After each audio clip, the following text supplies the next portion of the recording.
ada niat baik nggak? Ada totalitas nggak? Motif dia jadi kepala desa itu apa? Karena esensinya gini, ketika seseorang jadi kepala desa, itu kan dipilih. Dia iklan kan? Kalau gua kepilih, lo bakal gini gitu kan istilahnya. Nah di sana itu sebenarnya ada teori kontrak sosial. Jadi secara sederhana kita bisa melihat, saya menyerahkan hak-hak saya, silahkan atur oleh ente. Menyerahkan dalam tanda kutip ya, kebebasan saya silahkan aku atur oleh ente. Menyerahkan kesetiaan saya silahkan atur oleh ente. Saya milih ente gitu. Tapi ada syaratnya, amankan saya, sejahterakan saya, bahwa saya lebih baik di kehidupan dunia maupun akhirat. Itu kontrak sosialnya. Dan itu tidak diucapkan. Kan kita milih orang gitu. Kalau misalnya money politik itu in cash. Dalam satu kasus mungkin orang seperti itu. Ya seharusnya tidak ada kontrak sosial yang lebih ideal. Ketika kita milih seseorang jadi kepala desa, sejahterakan kita di dunia dan di akhirat. Selesai sebenarnya. Bisa nggak itu kepala desa? Apakah yang berpengalaman punya korelasi positif terhadap itu? Apakah incumbent punya korelasi positif? Itu tidak bisa disimpulkan kalau menurut saya. Kembali ke tekad dan karakter dari orang tersebut. Terlepas di orang baru, terlepas orang lama, kita tidak menjelekkan yang lama. Banyak orang yang incumbent berprestasi lebih baik di periode kedua, tapi tidak sedikit incumbent biasa-biasa saja, atau incumbent di periode kedua malah lebih parah. Idealnya menurut Kang Yusef, ada nggak kepala desa di Kecamatan Sewu yang sudah memenuhi IPM naik nggak? Di desa mana misalnya? Infrastruktur bagus nggak? Naik nggak misalnya? ADD dikelola jadi apa? Nah itu bisa jadi apa istilahnya variabel sederhana buat menentukan kepala desa itu mendekati sosok ideal atau tidak. Dari hasilnya saja kan kita ngelihat kepemimpinan nggak usah capek-capek. Kalau kita nggak bisa ngelihat proses, lihat hasilnya aja. Infrastruktur, ya kan, sumber daya manusia, IPM dan sebagainya. Kalau misalnya ada perubahan, kalau bisa mendekati ideal, ya berarti si kepemimpinannya pun relatif mendekati ideal. Dan saya tidak punya data itu. Saya ada informasi bahwa sebagian masyarakat itu punya harapan bahwa kepala desa punya kebijakan sendiri gitu. Memang secara demokratis dijalankan, tapi dia punya kemandirian ketika mengambil sebuah keputusan. Nah, bagaimana menurut Kang Yusef tentang harapan masyarakat seperti itu?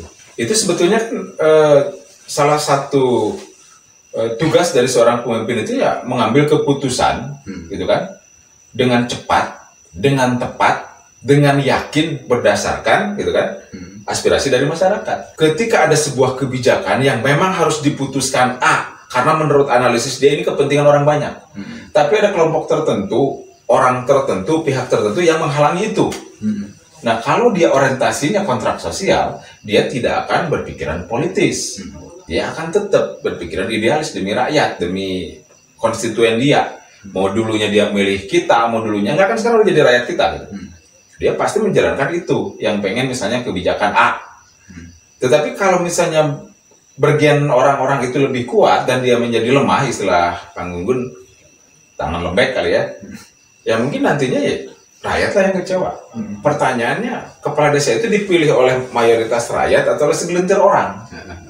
Itu aja sebenarnya. Jadi kalau ada harapan masyarakat seperti itu, emang semua masyarakat di belahan manapun pengen ada pemimpin yang tegas, pengen ada pemimpin yang bisa memutuskan aspirasi dari masyarakat, bukan aspirasi pesanan dari 1-2 orang atau kelompok tertentu. Salah satu desa kalau ingin maju, jangan pernah mengandalkan dari dana desa. Baru desa itu akan maju. Seorang kepala desa itu harus punya pemikiran untuk menggali sumber pendapatan dari yang lain. Kalau secara ekonomi, kalau menurut saya justru kita harus mengcombine dua-duanya. Kita harus mengandalkan dana desa untuk menstimulus kegiatan-kegiatan usaha tadi yang akan jadi apa istilah Kang Gun itu penggalian sumber-sumber ekonomi kreatif dari warga. Jangan sampai dana desa tidak diserap dengan baik, kita mencari ke yang lain, salah juga. Dana desa dioptimalkan, tetapi yang tadi jauh lebih kuat tekanan dari kepala desa untuk memberdayakan ekonomi yang ada di wilayahnya.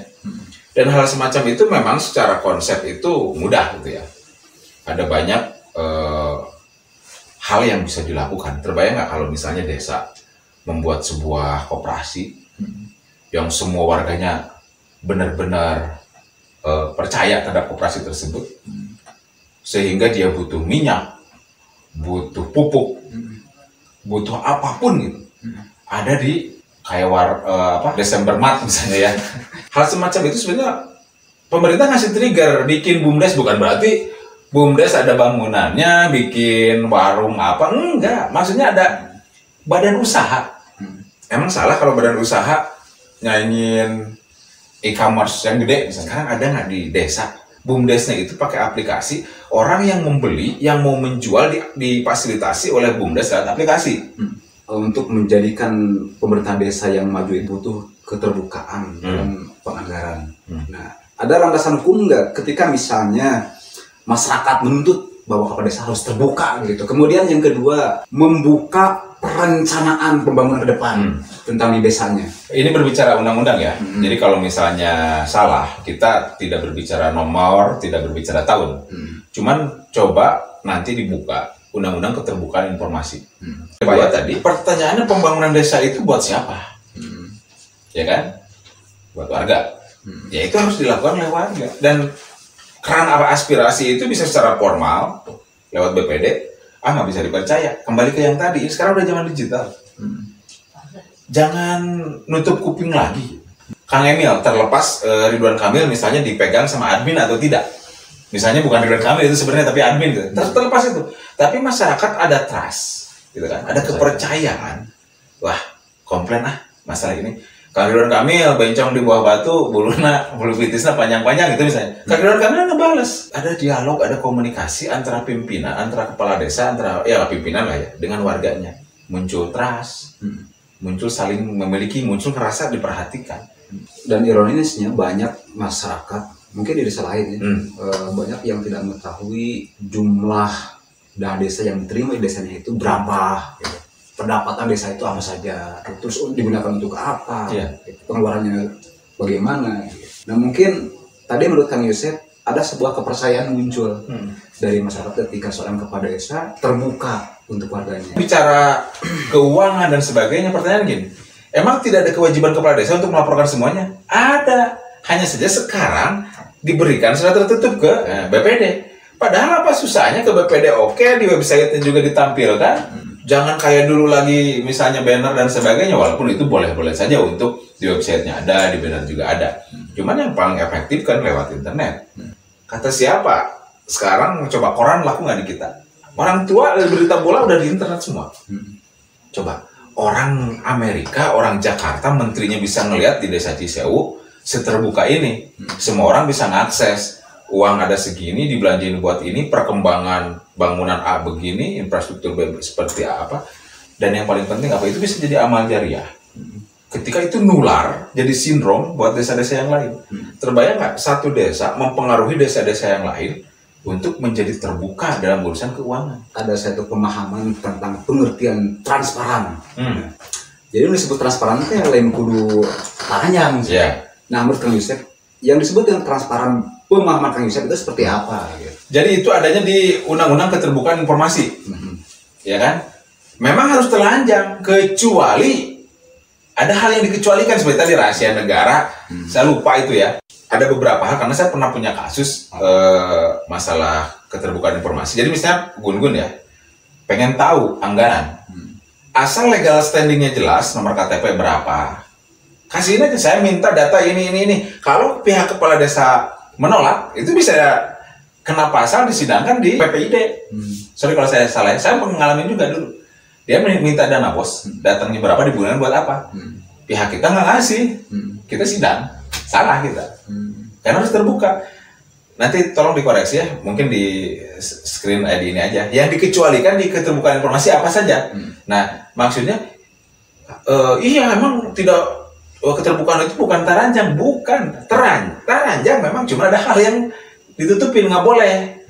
Misalnya kayak manusia aja, transparan buat manusia, iya boleh lah, tapi ditutupin ini. Jadi konsep tadi apa? Transparan itu bukan telanjang, benar, tapi hampir telanjang karena yang ditutupinnya hanya hal-hal tertentu yang diatur dalam Undang-Undang Keterbukaan Informasi.